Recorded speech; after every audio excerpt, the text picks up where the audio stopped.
We're going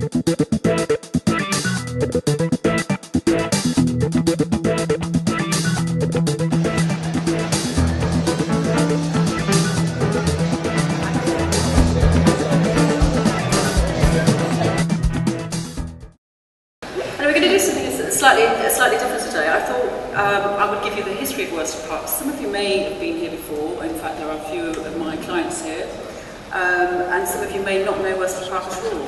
Attached to this modern building, there is a Grade 2 listed mansion behind us. So I thought I'd give you a little potted history of Worsted Park.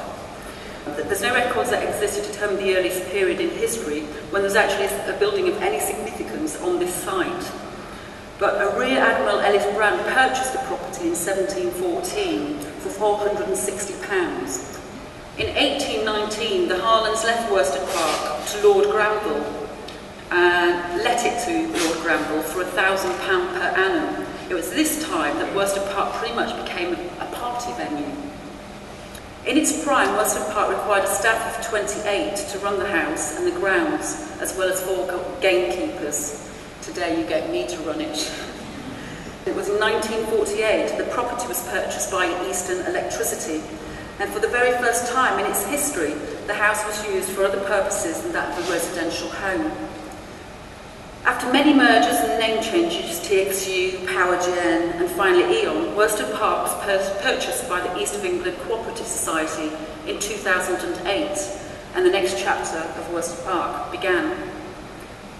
The building in itself is too big for what we want to use it for, so the co-op occupied the top floor as its headquarters, and we have 68,000 square foot in total, so we have 2 other floors that are available for businesses to occupy as their own business premises.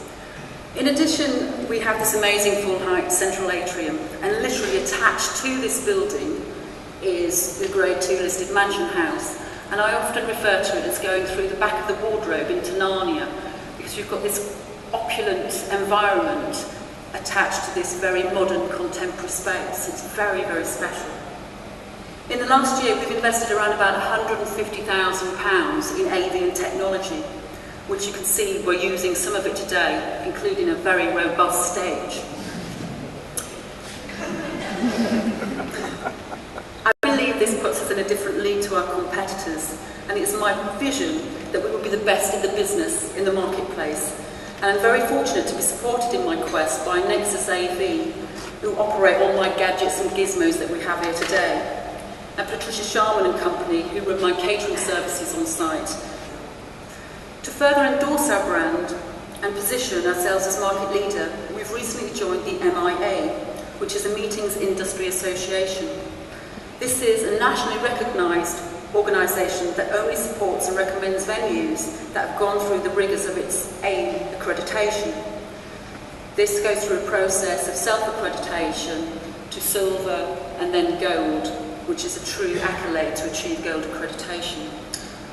We're currently going through that at this moment in time, and to put this into context, we'll be the only venue in a 40-mile radius that will have achieved AIM accreditation, of which we will be tremendously pleased and proud to have. Data loss is real, and there's lots of ways that this can actually happen to your organisation. And when we think of the term disaster and disaster recovery, it's easy to think of sort of grand scale events, things like fire and flood. But it's not actually these big events that we're actually talking about. Obviously they do happen, but it's the smaller stuff, the more everyday points that actually affect your business and affect the security of your data. And we're talking about everyday issues like, for instance, IT systems failure. But it's also property damage, accidental damage, malicious damage, but even down to day-to-day issues, things like laptop theft and loss. To give you an idea, a statistic to think of, that over 3,500 laptops are left in European airports every week. Not only that, there's a lot of security threats out there as well, so viruses, Trojans, malware, spyware, all of these different areas that can affect your business's data. And it's imperative that you take means to ensure that this is backed up. And one of the most human of all is accidental deletion.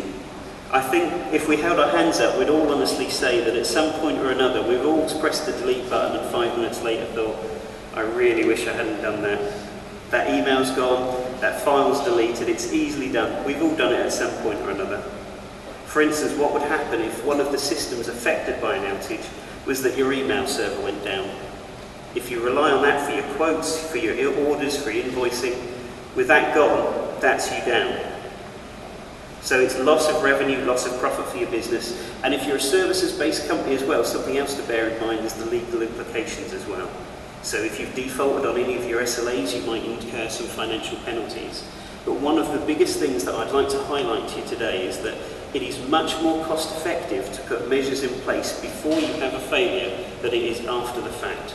For the simple reason that if you have a data loss incident, you actually have to employ specialists to come in, and those specialists don't come cheap.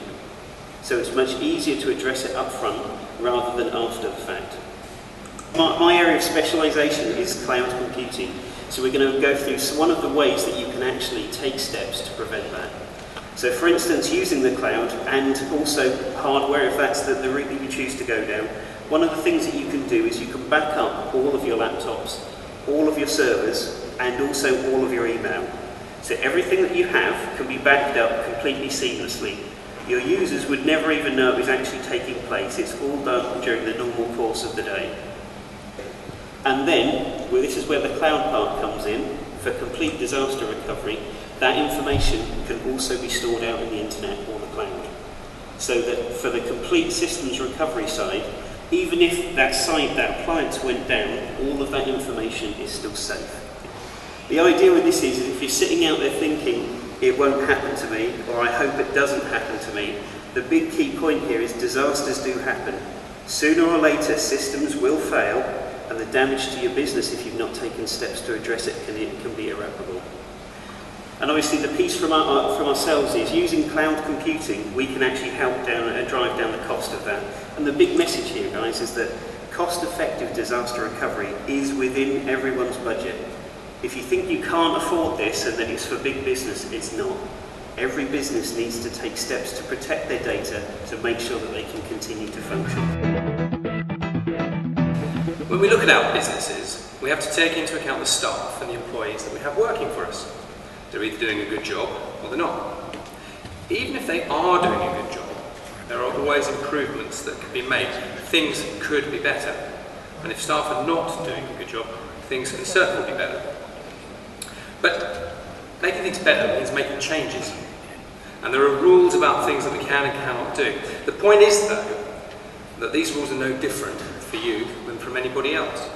So why is it some employers seem to get by whilst others struggle? Why is it that some employers think that their staff are the tail that wags the dog? At the moment, I'm dealing with a litigant person who believes that submitting 40 Equality Act questionnaires and 2 Data Protection Act requests for data is appropriate behaviour after his employer quite reasonably wanted to start a capability process, having received various customer complaints about the levels of service that he was delivering. And this particular employee only had 8 months service as well. Clearly we're going to have to deal with these problems, but they're things that we don't need to be afraid of. If a member of staff resigns owing you money, but you don't have a deduction clause to take that money from the final pay packet, you can still demand the money back. If you have staff transferred to you by TUPE, you can make changes to the employment contracts if they can be justified. And if you have a salesperson who leaves you for a competitor, or doesn't give you proper notice, or nicks the database on the way out, you can do things to prevent the damage. Okay? You do need some tools in your toolkit, however. You need a suitable employment contract, nothing fancy, but it's got to be fit for purpose. You need some policies to look after your interests, your special interests, that is. If you a party is to a commercial deal, you want to make sure that the employment issues are sorted out. And if you have an online presence, and let's face it, these days who doesn't, you need an internet policy. You also need to be in charge. You need to enforce your policies. You need to demand good service from your staff. Don't accept poor attendance, poor attitudes, or inappropriate behaviour in the office, because it's difficult to regain lost ground. From time to time, you'll need to take advice. The message, however, is be brave, be fair, and be better. The University of Essex has launched 2 schemes following the success last year of a government-funded graduate internship scheme where we placed more than 90 students graduates in work throughout Essex and Suffolk. What an intern could do for your business. There are all sorts of areas. The most popular actually last year was marketing and IT projects. We would say that we've got graduates and students now, we're doing a student scheme as well, who can come in and help you with a short-term project, maybe even with a view to carrying on during their studies if they're a student.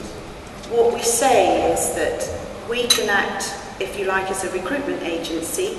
You could come to us. We have an employer appointment form which, before you groan, another form to fill in. It's lots of tick boxes. And if you fill that in, we then match on our database with hundreds of applicants, students and graduates.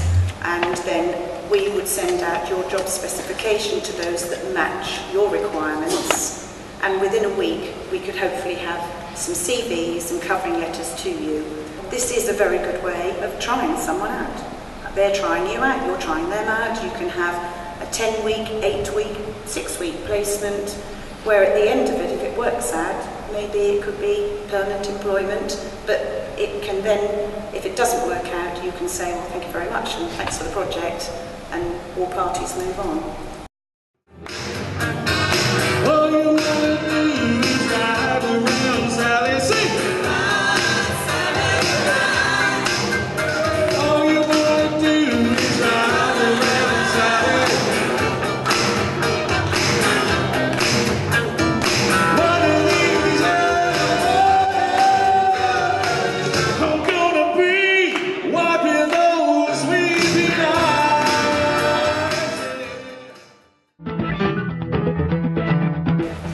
We are, and we all believe, and we saw yesterday even more so, that we are living through very, very difficult times.